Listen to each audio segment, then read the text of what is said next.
si tu lis cette histoire, prends une seconde avant que tout commence pour t'abonner à cette chaîne.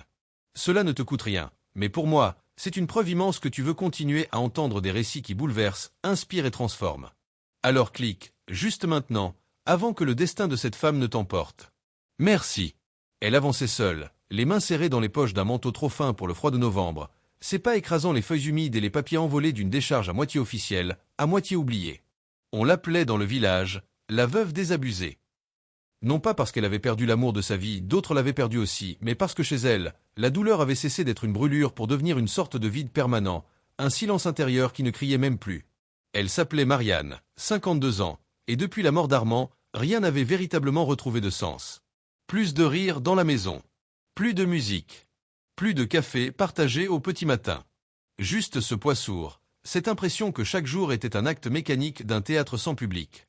Alors, lorsque l'agent de la mairie lui annonça que l'ancienne maisonnette du gardien de la décharge était mise en vente pour presque rien, une somme dérisoire, le prix d'une voiture usée, elle n'hésita pas une seconde. Pas parce qu'elle la trouvait jolie, pas parce qu'elle s'y voyait vivre, mais parce qu'elle avait besoin d'un endroit où personne ne viendrait lui demander comment elle allait. La maison était minuscule, posée au bord de la décharge comme un animal blessé cherchant encore à respirer. Les murs, jaunis par l'humidité, se détachaient par plaques, le toit, rapiécé 1000 fois, semblait tenir uniquement par entêtement. À l'intérieur, une odeur de poussière stagnante. Une lampe nue pendait du plafond, tordue. Une table en bois fendu. 2 chaises. Rien d'autre. Marianne déposa ses sacs, inspira profondément, et sentit en elle quelque chose presque comme de la paix. Une paix étrange, bancale, venue du fait que cet endroit était aussi mal en point qu'elle. Peut-être même plus. Elle passa la soirée à nettoyer, à frotter, à ouvrir les fenêtres malgré le froid. À mesure que l'air neuf entrait, elle eut l'impression d'entendre ses propres pensées se remettre en ordre. Elle découvrit, derrière un vieux rideau, une petite porte qui donnait sur un réduit. Un espace étroit, pas plus grand qu'un placard allongé, rempli de boîtes, de journaux moisis, d'objets sans valeur. Elle n'y prêta d'abord aucune attention. Ce fut en déplaçant une caisse de bouteilles cassées qu'elle entendit un bruit sec, un petit clac, comme si quelque chose avait roulé et heurté le mur. Elle écarquilla les yeux. L'objet était là, posé au sol. Une sorte de petit cylindre métallique, noirci par le temps, pas plus long qu'une main. Elle le ramassa. Au toucher, il était étonnamment lourd. Un métal dense. Froideur persistante. Et surtout, une forme étrange, presque archaïque, comme quelque chose fabriqué à la main, avec une précision artisanale. Il y avait une inscription très fine, gravée sur la surface. Elle dut se rapprocher de la fenêtre pour la lire, plissant les yeux, pour celui qui regarde au-delà de ce qui est visible. Un frisson lui parcourut la colonne vertébrale. Elle ne comprenait pas pourquoi cette phrase lui donnait l'impression qu'on lui parlait directement. Elle essaya d'ouvrir le cylindre, mais il n'avait aucune fente, aucun mécanisme apparent. Pourtant, lorsqu'elle le secoua légèrement, elle sentit quelque chose vibrer à l'intérieur, presque vivant. Une impulsion infime mais réelle. Elle faillit le reposer, se disant que ce n'était qu'un déchet de plus. Mais quelque chose en elle, un écho profond, l'empêcha de le faire. C'était peut-être la première fois depuis longtemps qu'elle ressentait de la curiosité. Une émotion simple, mais oubliée. Elle posa l'objet sur la table et continua son nettoyage, mais son regard revenait sans cesse vers lui. La nuit tomba. Elle n'avait pas encore installé sa literie et décida de dormir sur un vieux tapis enroulé. Avant de s'endormir, elle attrapa le cylindre et le garda contre elle, sans vraiment comprendre pourquoi. Le froid du métal semblait se diffuser dans sa poitrine, mais d'une manière étrangement apaisante, comme si l'objet cherchait à égaliser la température de son cœur. Elle s'endormit et rêva. Ce fut un rêve d'une netteté effrayante. Elle se voyait debout dans la décharge, mais la décharge n'était plus une mer chaotique de déchets. Elle était parfaitement ordonnée, comme si chaque objet avait été placé volontairement selon un schéma invisible. Au loin, elle apercevait un homme grand, silhouette fine, le dos légèrement courbé comme quelqu'un habitué à observer les détails du sol. Il se retourna. Armand. Mais pas l'Armand malade des derniers mois. Non, celui d'avant, souriant, lumineux, vivant. Il leva la main. Dans sa paume, le même cylindre métallique. Il le secoua doucement, puis porta son autre main à son cœur. Quand elle voulut s'approcher, le sol se déroba. Elle se réveilla en sursaut. Le cylindre dans sa main chaude, chaud, maintenant. Comme si quelque chose, durant la nuit, avait changé à l'intérieur.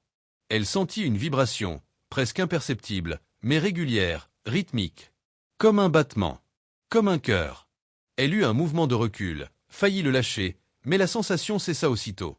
Le métal redevint froid, inerte. Aucun son, aucun mouvement. Elle se leva, encore tremblante, et posa l'objet sur la table. La lumière du matin, pâle et froide, glissa sur sa surface noire et fit apparaître de fines lignes qu'elle n'avait pas remarquées. Un motif presque géométrique, un assemblage de spirales qui semblaient se poursuivre les unes dans les autres. Elle rapprocha son visage. Les spirales bougeaient. Très lentement, mais sans aucun doute. Elle recula d'un pas. Ce n'était pas possible. Elle avait besoin d'air. Elle sortit devant la maison, inspira profondément et regarda le chaos silencieux de la décharge. Des mouettes tournoyaient au-dessus. Une fumée légère s'élevait d'un tas brûlé la veille. Rien dans ce décor n'avait quoi que ce soit de magique ou d'extraordinaire. Et pourtant, elle était convaincue d'une chose. Cet objet, ce simple cylindre trouvé dans un réduit oublié, n'était pas un déchet. Il avait été laissé. Intentionnellement. Et tout au fond de son ventre, une intuition se forma, lente mais insistante. Cet objet, quoi qu'il soit, n'allait pas seulement changer ses journées. Il allait changer sa vie entière. Elle resta un long moment dehors, respirant l'air humide, essayant de calmer la sensation d'être revenue d'un rêve qui n'en était pas un. Quand elle retourna à l'intérieur, la première chose qu'elle fit fut de vérifier le cylindre. Toujours immobile. Toujours muet. Mais il y avait une empreinte chaude sur la table, comme si l'objet, quelques minutes plus tôt, avait dégagé une chaleur douce. Elle passa ses doigts dessus, puis se força à rire nerveusement. C'était absurde. Tout cela n'était que le résultat de son esprit fatigué, de son deuil mal digéré, du silence de cette maison qui amplifiait tout. Pourtant, sa main tremblait.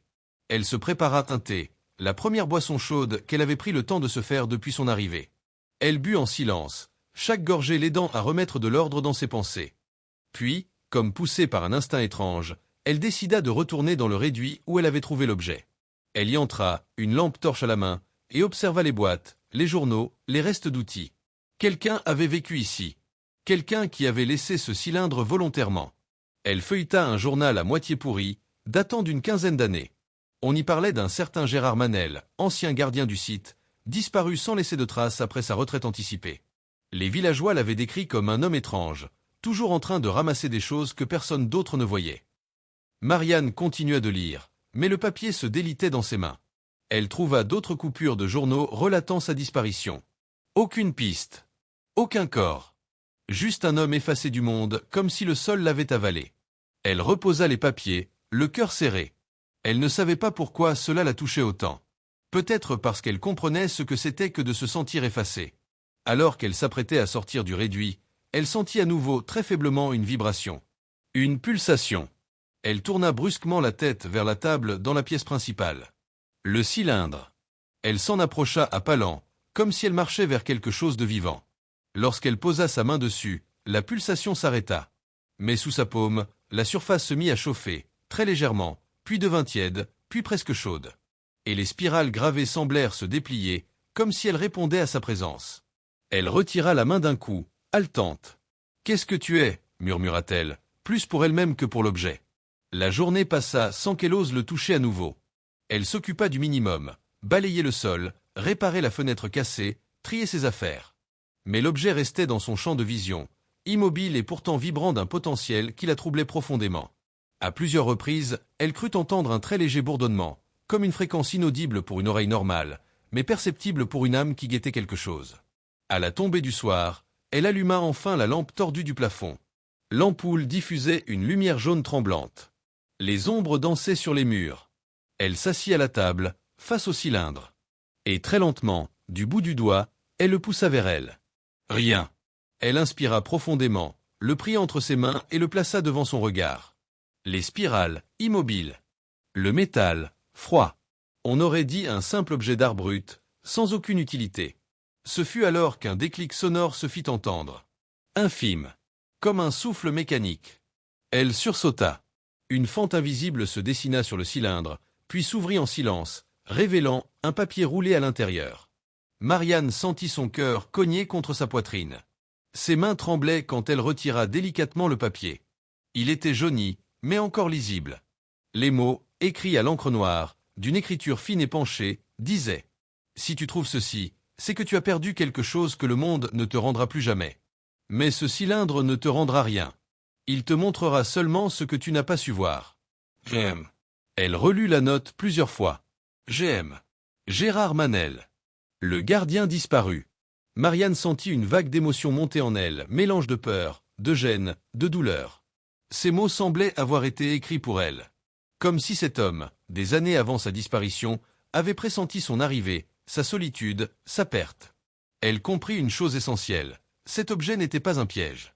Pas un déchet. Pas un hasard. Il était un message. Un message destiné à quelqu'un qui avait perdu une partie d'elle-même. La nuit fut longue. Elle dormit peu. Chaque fois qu'elle fermait les yeux, elle voyait les spirales du cylindre bouger, formant des images qu'elle n'arrivait pas à saisir. Elle entendait des murmures qui n'existaient pas. Elle voyait Armand au loin, lui tendant la main. Quand l'aube se leva, elle savait qu'elle ne pourrait plus ignorer l'objet. Elle s'installa à la table, inspira profondément, et posa ses 2 mains sur le cylindre, comme pour une prière silencieuse. À cet instant, tout changea. Le métal devint chaud. Les spirales se mirent à tourner doucement, s'emboîtant les unes dans les autres jusqu'à former une sorte d'œil. Un œil ouvert, vivant, attentif. Puis une lumière douce, presque lunaire, jaillit de la fente ouverte. La pièce disparut. La table disparut. La décharge disparut. Et Marianne se retrouva ailleurs. Un ailleurs impossible. Un espace blanc, sans horizon, sans plafond, sans sol, un lieu qui n'était pas un lieu, mais une sensation, une mémoire vivante.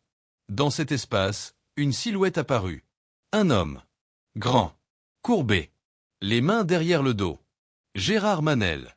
Il s'avança lentement, son visage à moitié effacé comme un rêve qu'on oublie au réveil. « Tu es enfin là, dit-il, sans ouvrir la bouche. » La voix résonna comme si elle venait de l'intérieur de Marianne. Elle voulut parler, mais aucun son ne sortit. Gérard leva la main. Il tenait le même cylindre. Exactement le même. Il le porta à son cœur. « Cet objet ne montre pas ce que tu veux, dit-il. Il montre ce que tu dois voir. » La lumière autour d'eux semblait vibrer. « Tu as perdu un homme, continua-t-il. Mais tu t'es perdu, toi aussi.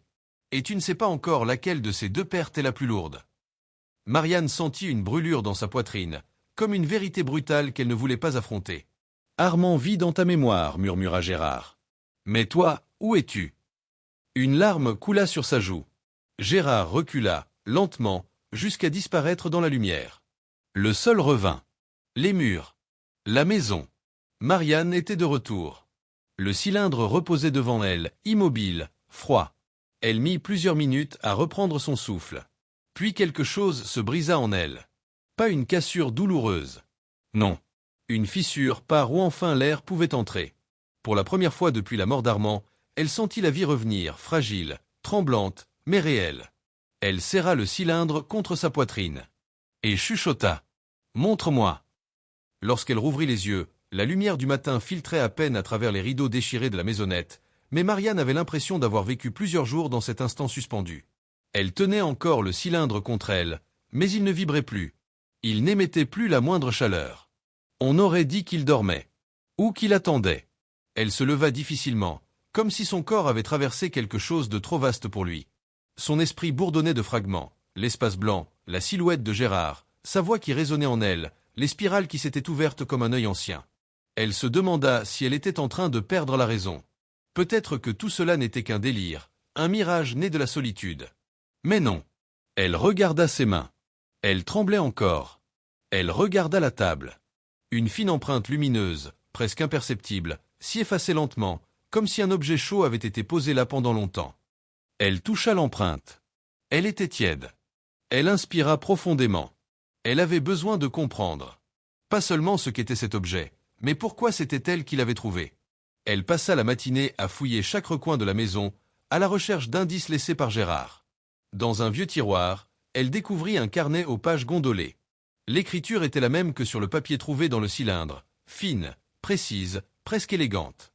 Les premières pages parlaient de son travail à la décharge, de son quotidien, de sa solitude.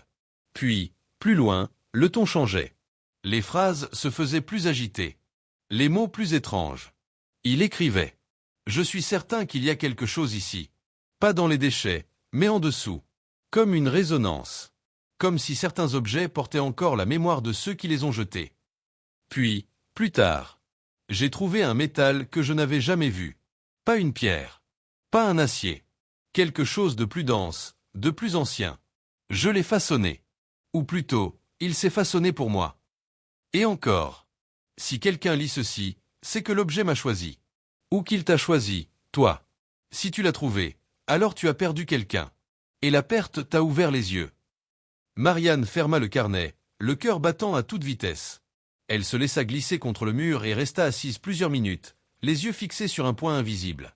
Elle avait perdu Armand. Et en le perdant, elle avait perdu le goût du monde. Peut-être que c'était cela dont parlait Gérard, pas la mort en elle-même, mais ce qui meurt en nous quand on aime trop fort.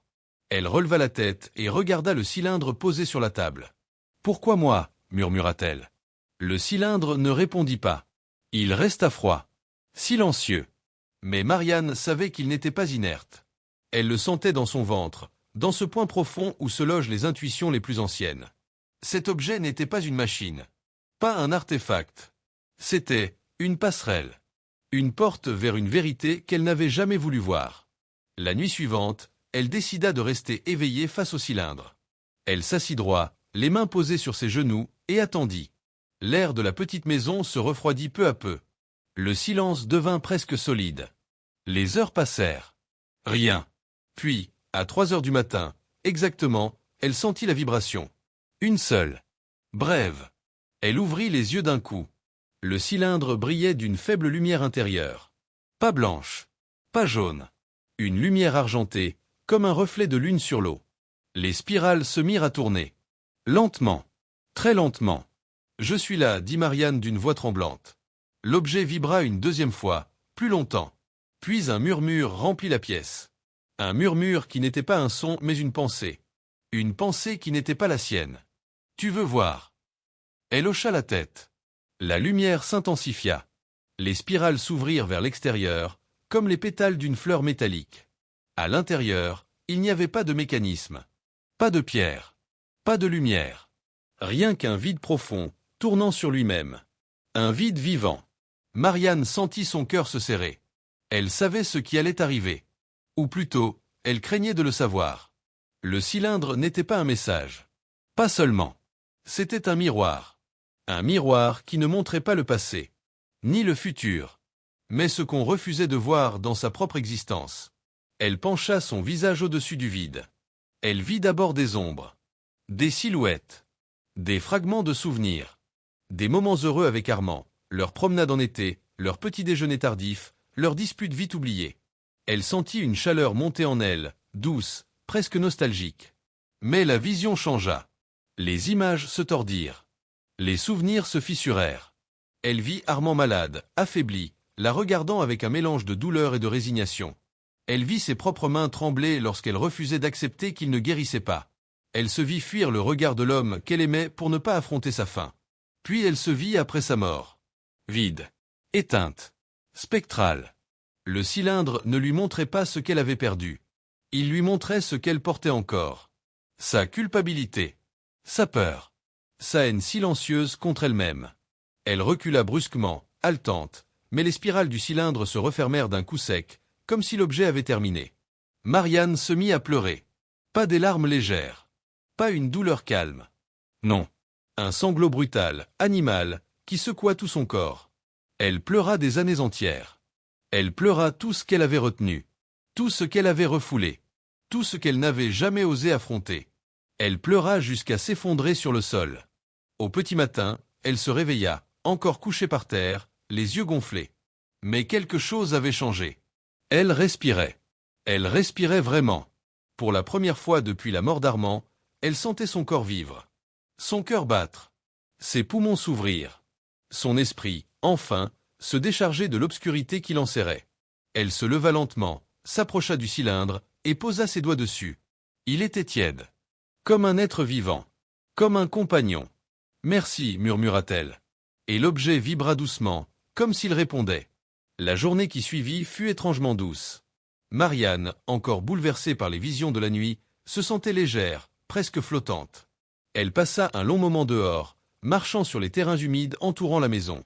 La décharge n'était pas loin, et pourtant, ce matin-là, elle ne l'apercevait plus comme une masse de détritus abandonnés.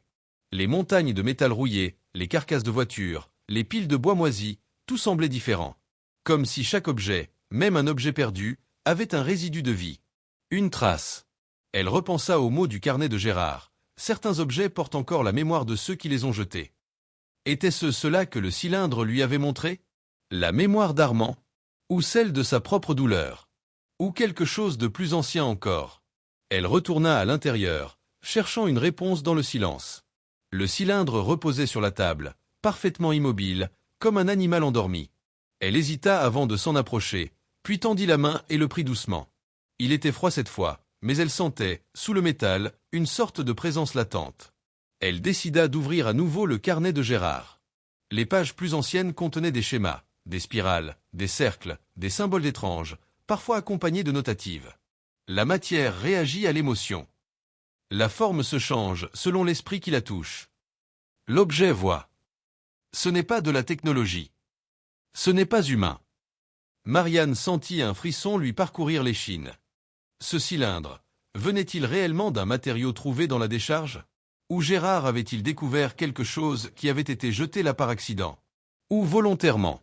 Dans les dernières pages, l'écriture devenait instable, presque convulsive. Il me montre ce que je ne veux pas voir. Il ouvre ce qui doit être ouvert. Je ne suis plus seul. Je dois disparaître. Je ne peux pas rester ici. L'objet choisira quelqu'un d'autre.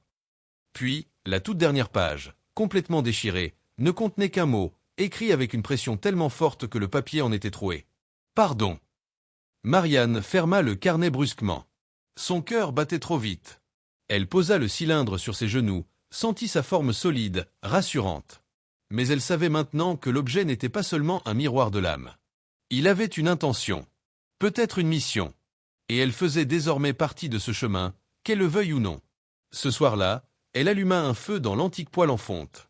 La chaleur se répandit lentement dans la pièce, illuminant les murs fissurés. Elle s'assit devant les flammes, le cylindre entre les mains, et laissa ses pensées dériver. Ce qu'elle avait vu dans le vide argenté, c'était la vérité sur son deuil. Mais l'objet semblait ne pas en avoir terminé avec elle. Il y avait une suite, comme un livre ouvert dont elle n'avait lu que les premiers chapitres. Elle ferma les yeux, respirant calmement. Après un moment, une vibration très légère, à peine perceptible, parcourut le cylindre. Elle rouvrit les yeux. Les spirales ne s'étaient pas encore mises en mouvement, mais elles semblaient prêtes. Comme si une énergie circulait sous la surface. Marianne parla à voix basse. « Montre-moi la suite. » Aucune réponse. Rien que le crépitement du feu. Mais, soudainement, une ombre se projeta sur le mur opposé. Une silhouette inconnue. Pas humaine. Fine. Allongée. Comme une présence debout à quelques pas derrière elle. Marianne se retourna d'un coup. Il n'y avait personne. Elle se redressa, tremblante, scrutant chaque recoin de la pièce. Le cylindre vibra à nouveau, plus longuement cette fois. Les spirales s'ouvrirent très légèrement, puis se refermèrent, comme une respiration. Une respiration lourde. Anxieuse. Affamée. Elle recula d'un pas. « Qu'est-ce que tu veux me montrer » murmura-t-elle. Le cylindre resta immobile. Mais l'ombre sur le mur réapparut. Puis disparut. Puis revint, un peu plus proche.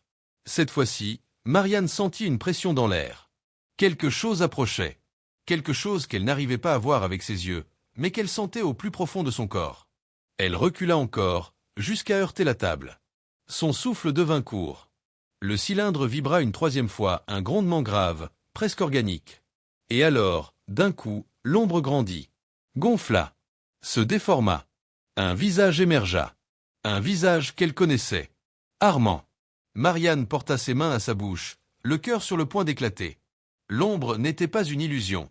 C'était sa silhouette. Sa démarche. Sa présence. Armand, souffla-t-elle. L'ombre lui tendit une main. Et Marianne fit un pas vers elle. Mais au moment où elle allait toucher le mur, la silhouette s'effaça comme une flamme qu'on souffle. Elle resta immobile, tremblante, incapable de bouger ou de respirer. Le cylindre vibra une dernière fois, puis s'éteignit complètement. Marianne tomba à genoux. Elle comprit alors que ce qu'elle avait vu n'était pas un souvenir. Ce n'était pas non plus une hallucination. C'était une invitation. L'objet voulait qu'elle poursuive un chemin. Un chemin qui ne se limitait pas à son passé, mais à quelque chose de plus grand, de plus dangereux, de plus déchirant. Une vérité que Gérard lui-même n'avait peut-être jamais voulu voir jusqu'au bout. Marianne ferma les yeux, les poings serrés. Elle n'avait plus peur. Pas maintenant. Pas après tout ce qu'elle avait vu. Doucement, Elle murmura. Je suis prête. La nuit était tombée depuis longtemps lorsque la veuve sentit ses jambes céder sous elle. Elle s'appuya contre le mur de bois de la cabane, respirant lentement, comme si l'air de cette montagne essayait de la retenir encore un peu dans ce monde fragile qu'elle tentait désespérément de reconstruire. Les révélations trouvées dans la petite boîte n'avaient cessé de tourner dans son esprit, les lettres jaunies, les mots écrits d'une main qu'elle reconnaîtrait entre mille, cette écriture ferme mais tremblante, comme si chaque phrase avait été arrachée à un cœur trop lourd.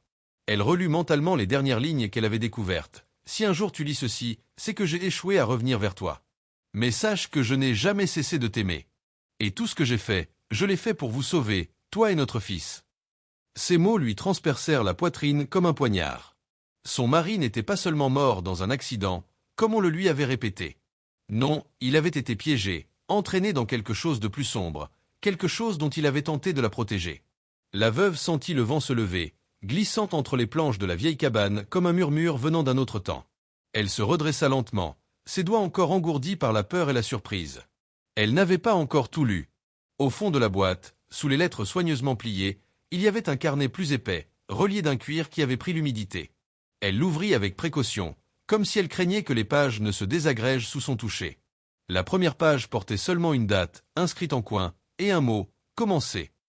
Elle tourna la page. Les premiers paragraphes la firent frissonner. Son mari racontait des choses qu'elle n'aurait jamais pu imaginer, des excursions nocturnes dans ces mêmes montagnes, des rencontres secrètes, des avertissements reçus de personnes dont il ne donnait pas les noms, comme s'il avait voulu la protéger même dans son journal. À plusieurs reprises, il parlait d'une structure, quelque chose de caché dans les bois, une construction ancienne que peu connaissaient. Et plus il écrivait, plus ses mots devenaient nerveux, paniqués, presque pressés. Il semblait savoir qu'il n'aurait plus beaucoup de temps. À un moment, elle dut s'arrêter de lire. Une phrase l'avait glacée jusqu'aux os. « Si jamais tu trouves cette cabane, ne reste pas seul. Ils te surveilleront aussi. » Elle leva immédiatement les yeux, scrutant l'obscurité par la petite fenêtre brisée. Les arbres dansaient sous le vent, mais rien ne semblait bouger d'autre. Pourtant, son instinct, celui qui ne l'avait jamais vraiment trahi, lui murmurait qu'elle n'était plus seule depuis qu'elle avait mis le pied ici. Elle referma le carnet et le pressa contre sa poitrine, cherchant un réconfort dans ce simple contact. Puis, lentement, elle se glissa au sol, prenant soin de rester près du mur le plus solide de l'abri.